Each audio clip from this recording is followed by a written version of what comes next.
Bismillahirrahmanirrahim. Assalamualaikum warahmatullahi wabarakatuh. Syukur alhamdulillah kita bisa berjumpa lagi di channel ini. Shalawat dan salam selalu dan tetap tercurahkan kepada junjungan kita, Nabi besar Muhammad Shallallahu Alaihi Wasallam. Allahumma sholli ala Sayyidina Muhammad wa ala ali Sayyidina Muhammad. Hazrat.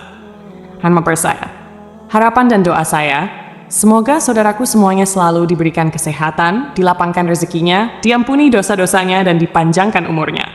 Amin, ya Rabbal Alamin.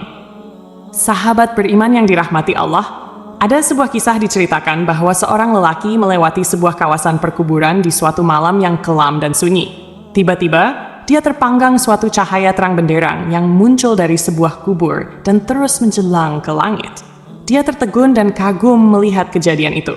Dia berpikir kemungkinan kubur ini adalah kubur seseorang yang sangat istimewa. Ia seorang waliullah, ulama, atau orang soleh yang istimewa kedudukannya di sisi Allah Subhanahu wa Ta'ala. Kemudian diambilnya sebatang kayu lalu dipacak di atas kuburan yang bercahaya itu. Keesokan harinya, lelaki itu datang lagi ke kawasan perkuburan itu dengan ditemani beberapa orang kampung. Dia ingin menyelidiki dan mengetahui kubur siapakah yang sangat ajaib itu. Untuk mengetahui lebih lanjut, lelaki itu berkunjung ke rumah keluarga si mayit dan bertemu dengan istrinya. Lalu, ia menceritakan keajaiban yang dilihat di perkuburan suaminya.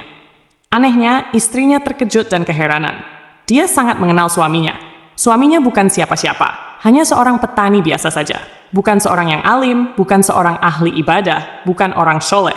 Apalagi suaminya bukan imam, bukan muadzin, bukan guru Al-Quran. Bahkan suaminya tidak pandai membaca Al-Quran dan dia tidak pernah mendengar suaminya membaca Al-Quran. Akhirnya, lelaki itu bertanya, apakah ada perkara-perkara yang si Fulan selalu lakukan dalam kehidupan sehari-harinya. Akhirnya, istrinya teringat suatu perkara yang selalu dilakukan oleh suaminya. Setiap kali sebelum tidur pada malam hari, suaminya selalu mengambil wudhu, kemudian masuk ke dalam suatu ruangan. Lalu, diambilnya Al-Quran di atas rak, dicium dan dipeluknya dengan penuh kecintaan dan kasih sayang. Setelah itu, dia akan duduk dan membuka Al-Quran itu sehelai demi sehelai, seperti sedang membaca. Padahal, ia seorang yang buta Al-Quran. Dia akan meraba-raba ayat-ayat Al-Quran itu dengan tangannya, seolah-olah sedang menyentuh dan membelai sesuatu yang sangat dikasihinya. Istrinya berkata lagi, ia pernah mendengar rintihan tangis suaminya yang sangat sedih mendayu-dayu dengan penuh penyesalan. Tuhanku, ampunkanlah aku karena aku tidak mampu membaca kalimat-kalimatmu ini. Janganlah engkau hukum aku di atas kebodohanku ini, ya Allah. Wahai kalam Allah, maafkanlah kesalahanku.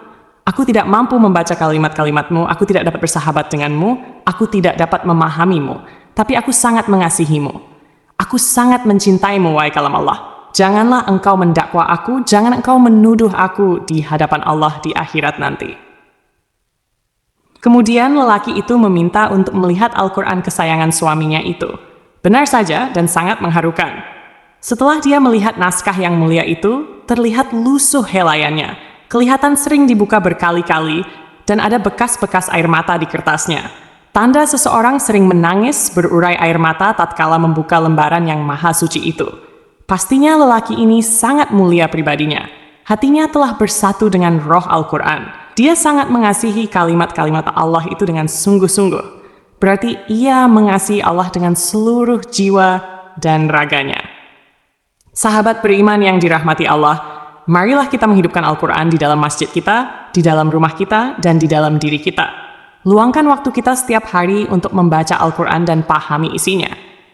Memuliakan Al-Quran saja sudah mendapat syafaat yang begitu luar biasa. Apalagi kalau kita membacanya, memahaminya, dan mengamalkannya. Subhanallah wallahu alam bishawab. Demikian yang bisa saya bagikan. Semoga bermanfaat untuk kita semua.